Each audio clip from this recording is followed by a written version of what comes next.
Nama saya Jafar Maulana Siddiq dengan NIM 2212181028, Teknik Elektro B, reguler sore. Di sini saya akan memenuhi tugas sistem telekomunikasi mengenai sistem telekomunikasi satelit. Satelit komunikasi adalah satelit yang digunakan untuk sistem komunikasi jarak jauh, baik itu untuk layanan telepon, data, dan internet. Kelebihan dan kekurangan jaringan satelit. Kelebihan jaringan satelit yang pertama, cakupan yang luas, bisa satu negara, satu wilayah, satu daerah, ataupun satu benua. Bandwidth yang tersedia cukup lebar, independen dari infrastruktur terestrial.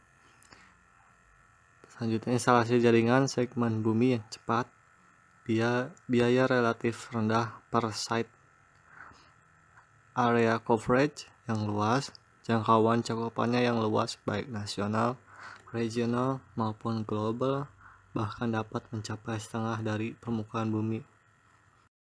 VSAT bisa dipasang di mana saja selama masuk dalam jangkauan satelit. Dapat koneksi di mana saja, tidak perlu terjadi LOS, line of sight, dan tidak ada masalah dengan jarak, karena garis lurus transfer data ke arah luar bumi jadi tidak terhalang oleh bangunan-bangunan atau letak geografis bumi. Selanjutnya, komunikasi dapat dilakukan baik titik ke titik maupun dari satu titik ke banyak titik secara broadcasting atau multicasting, dan juga handal dan bisa digunakan untuk koneksi voice, PABX, video, dan data dengan menyediakan bandwidth yang lebar dengan menyewa pada provider saja. Jika ke internet jaringan, akses langsung ke ISP dan NIP router. Sangat baik untuk daerah yang kepadatan penduduknya jarang dan belum mempunyai infrastruktur telekomunikasi. Media transmisi satelit, VSAT, tidak akan bertabrakan dengan VSAT yang lain karena memiliki orbit masing-masing yang bersifat unik. Jadi tidak mungkin sama. Sedangkan pada wireless bisa saja terjadi tabrakan frekuensi dengan pengguna wireless yang lain, atau frekuensi di daerah tersebut sudah penuh sehingga mengalami kesulitan. Kekurangan jaringan satelit. Pertama, untuk melewatkan sinyal TCP/IP, besarnya throughput akan terbatasi karena delay propagasi satelit geostasioner. Kini berbagai teknik protokol yang sudah dikembangkan sehingga dapat mengatasinya. Di antaranya menggunakan forward error correction yang menjamin kecilnya kemungkinan pengiriman ulang. Dalam hal keamanan, yaitu transmisi data sangat mudah ditangkap karena berjalan melalui udara terbuka. Harga relatif mahal karena harga peralatan yang mahal. Memakan tempat terutama untuk piringannya atau antenanya. Waktu yang dibutuhkan dari satu titik di atas bumi ke titik lainnya melalui satelit adalah sekitar 700 milisecond latency, sementara lease line hanya butuh waktu sekitar 40 milisecond. Hal ini disebabkan oleh jarak yang harus ditempuh oleh data, yaitu dari bumi ke satelit dan kembali ke bumi. Satelit geostasioner sendiri berketinggian sebesar 36.000 km di atas permukaan bumi. Yaitu berpengaruh terhadap curah hujan. Jika curah hujan yang tinggi, semakin tinggi frekuensi sinyal yang dipakai, maka akan semakin tinggi redaman karena curah hujan. Untuk daerah seperti Indonesia dengan curah hujan yang tinggi, penggunaan KU Kurz Under Band akan sangat mengurangi availability link satellite yang diharapkan. Sedangkan untuk daerah subtropis dengan hujan yang rendah, penggunaan Kurz Under Band akan sangat baik. Pemilihan frekuensi ini akan berpengaruh terhadap ukuran terminal yang akan dipakai oleh masing-masing pelanggan, dan juga media transmisi satelit rentan terhadap cuaca, debu meteor atau debu angkasa, dan keadaan cuaca lainnya. Sun outage. Sun outage adalah kondisi yang terjadi pada saat bumi, satelit, matahari berurutan dari sebelah kiri bumi, tengah satelit, dan sebelah kanannya matahari berada dalam satu garis lurus. Satelit yang mengorbit bumi secara geostasioner pada garis orbit geosinkronus berada di garis ekuator atau khatulistiwa di ketinggian 36.000 km secara tetap dan mengalami 2 kali sun outage setiap tahunnya. Energi thermal yang dipancarkan matahari pada sun outage mengakibatkan interferensi sesaat pada semua sinyal satelit, sehingga satelit mengalami kehilangan komunikasi dengan stasiun bumi, baik head-end atau teleport maupun ground segment biasa. Yang terakhir, seringkali menembakkan gas hidrogen H2Z agar rotasi satelit stabil di orbit. Satelit perlu beberapa kali dikalibrasi agar tetap pada orbitnya. Selanjutnya, slot orbit satelit. Di sini di slot orbit satelitnya ada GEO, NEO, LEO. GEO yaitu geostationary orbit 250 sampai 280 milliseconds. Itu adalah latensi atau waktu yang dibutuhkan untuk perambatan gelombang dari bumi ke satelit dan kembali lagi ke bumi. Lalu ada medium earth orbit, yaitu dari bumi ke satelit dan balik lagi ke bumi, membutuhkan 110 sampai 130 milliseconds. Dan yang terakhir ada low earth orbit yang terdekat, yaitu membutuhkan 20 sampai 25 milliseconds dari bumi ke satelit dan balik lagi ke bumi, semakin sebentar karena jaraknya makin low, makin dekat. Geostationary Earth Orbit atau GEO. GEO merupakan satelit yang mengorbit pada ketinggian kurang lebih 36.000 km di atas bumi. Di orbit ini, satelit bergerak dengan kecepatan kira-kira 3 km per detik. Secara tidak langsung bisa dibilang satelit tersebut bergerak dengan kecepatan yang sama persis dengan kecepatan rotasi bumi, sehingga satelit terlihat seolah-olah diam jika dilihat dari permukaan bumi. Satelit yang mengorbit pada GEO memiliki karakteristik sebagai berikut. Yang pertama, karakteristiknya satelit akan mengelilingi orbit dalam waktu selama 23,9 jam, hampir sama dengan rotasi bumi. Kedua, karena kecepatannya di orbit yang sama dengan kecepatan rotasi bumi, maka satelit pada orbit GEO seakan diam dan selalu pada posisinya. Jadi, apabila satelit berada di atas Indonesia atau negara lainnya, satelit tersebut akan selalu di atas negara tersebut. Yang ketiga, latensi atau waktu yang dibutuhkan tadi untuk perambatan gelombang dari bumi ke satelit dan kembali lagi ke bumi membutuhkan waktu selama 250 milisekund hingga 1 detik. Memiliki area cakupan yang luas, hanya perlu beberapa satelit untuk mengcover seluruh bumi. Satelit yang berada pada orbit GEO berada dalam satu ring tunggal di atas ekuator atau khatulistiwa, sehingga slot untuk satelit GEO sangat terbatas. Contoh penggunaan satelit pada orbit GEO adalah antara lain satelit Palapa, satelit Telkom, Garuda, Indostar, dan PSN. Ini selanjutnya medium earth orbit. MEO merupakan satelit yang mengorbit mulai pada ketinggian 2000 sampai 35.000 km dari permukaan bumi, lebih rendah dari orbit GEO. Karena lebih dekat dengan permukaan bumi, periode satelit dalam mengelilingi orbit akan semakin tinggi, sehingga jika dilihat dari permukaan bumi, satelit akan tampak terus bergerak. Berikut ini beberapa karakteristik satelit yang mengorbit pada MEO.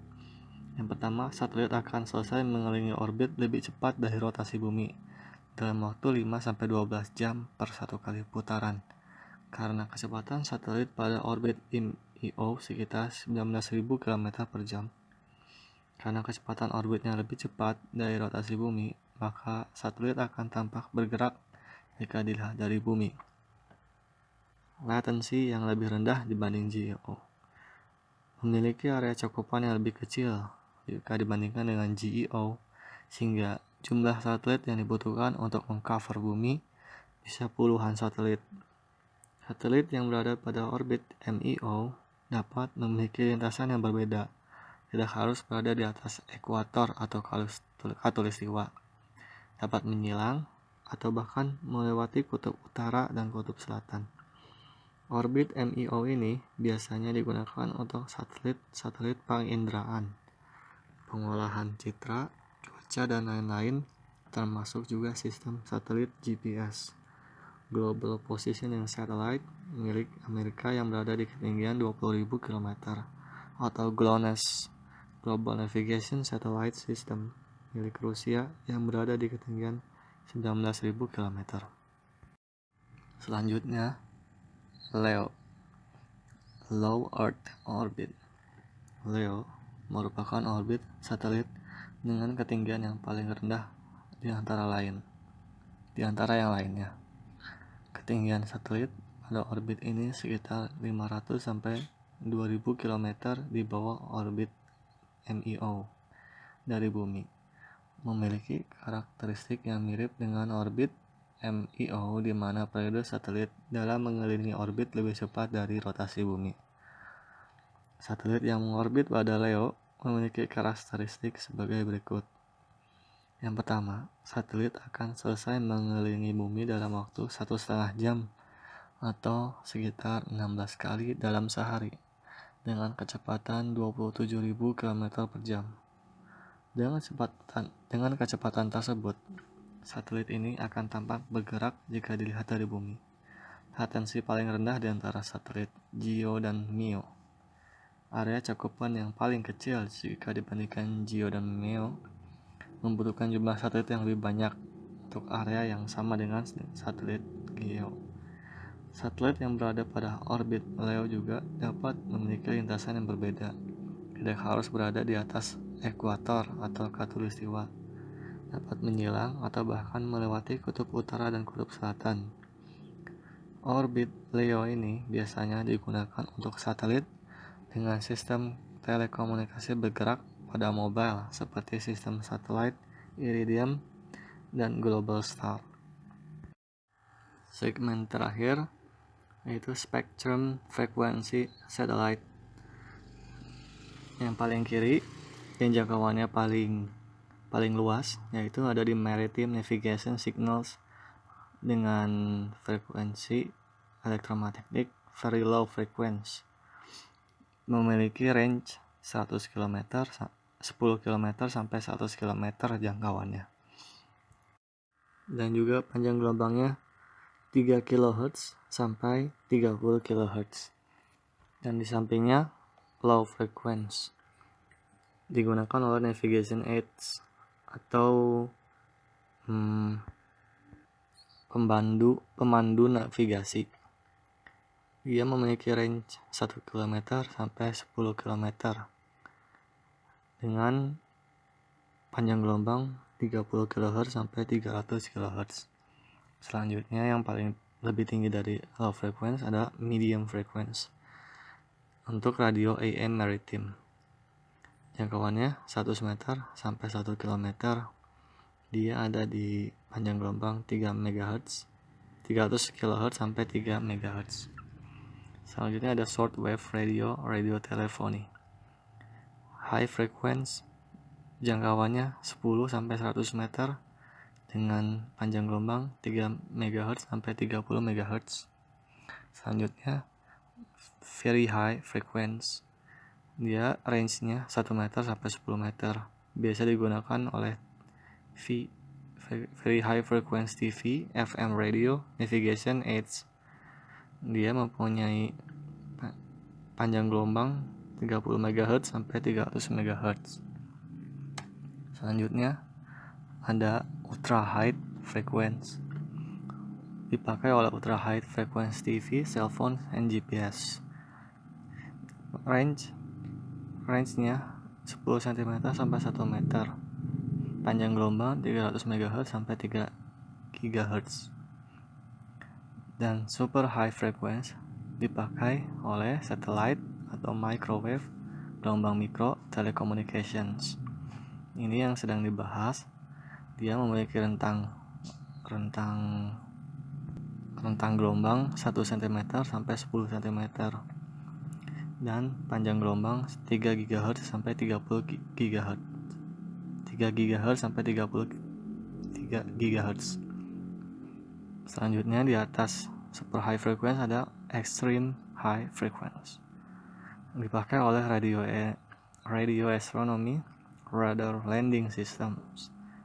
Jarak rentangnya 1 cm sampai 1 mm dan panjang gelombang 30 GHz sampai 300 GHz. Super high frequency mempunyai rentang 1 sampai 40 GHz dan satellite frekuensinya ada frekuensi bands merujuk pada Institute of Electrical Engineering Standard. Band destination high frequency berada pada range frekuensi 0,003 sampai 0,03 GHz. Langsung aja ke yang L. Yang L ini 1 sampai 2 GHz long wave. Yang S 2 sampai 4 GHz short wave. Yang C 4 sampai 8 GHz compromise between S and X. Maksudnya di pertengahan dari S sampai X di antaranya. Yang selanjutnya X, di atasnya C 8 sampai 12 GHz dipakai pada Perang Dunia II untuk mengontrol api, X4 cross, Asino crosshair exotic. Yang KU 12 sampai 18 GHz Kurtz under. Yang K 18 sampai 27 GHz Kurtz. Itu bahasa Jerman sebenarnya. Jadi singkatannya artinya adalah short atau pendekan atau panjang gelombang. Selanjutnya KA yaitu 27 sampai 40 GHz Kurtz above. Terus selanjutnya V 40 sampai 75 GHz, W 75 sampai 110 GHz. W follows V in the alphabet. Selanjutnya yang paling besar frequency range yaitu mm or G 110 sampai 300 GHz. Explanationnya milimeter. Nah, ini fungsi-fungsinya. L-band 1 sampai 2 GHz biasa digunakan untuk GPS carriers, sinyal pembawa GPS, dan juga satelit mobile phones seperti Iridium, Inmarsat, mendukung komunikasi di laut, air, dan darat. Selanjutnya S-band 2 sampai 4 GHz untuk radar cuaca, radar permukaan kapal, dan komunikasi satelit lainnya, terutama untuk NASA, untuk komunikasi NASA with ISS sistemnya, dan space shuttle yaitu kargo ruang angkasa pada Mei 2009. Selanjutnya C-band 4 sampai 8 GHz biasa dipakai satelit komunikasi untuk full time atau bahasa Indonesianya 24 jam satelit TV networks atau satelit bahan mentahan untuk bahan data. Biasa digunakan di area yang tropis berhujan. Selanjutnya X-band 8 sampai 12 GHz biasa digunakan untuk militer pada radar aplikasi termasuk wave gelombang kontinu, gelombang pulsa, polarisasi tunggal, polarisasi ganda, synthetic aperture radar, and phase arrays. X-band radar frekuensi subbands-nya digunakan untuk sipil, militer, dan pemerintah, institusi pemerintah untuk monitor cuaca, air traffic itu traffic udara, maritime vessel traffic control yaitu untuk laut, traffic laut, defense tracking yaitu pelacakan pertahanan, dan vehicle speed deteksi kecepatan kendaraan untuk penegakan hukum. Selanjutnya Kurz underband 12-18 GHz digunakan satelit komunikasi di Europe. Kurz underband downlink digunakan di Eropa 10,7 GHz sampai 12,75 GHz untuk broadcast langsung, satelit broadcast langsung seperti Astra, KA atau Kurz above 26-40 GHz. Komunikasi uplink di antara 27,5 GHz sampai 30 GHz bands.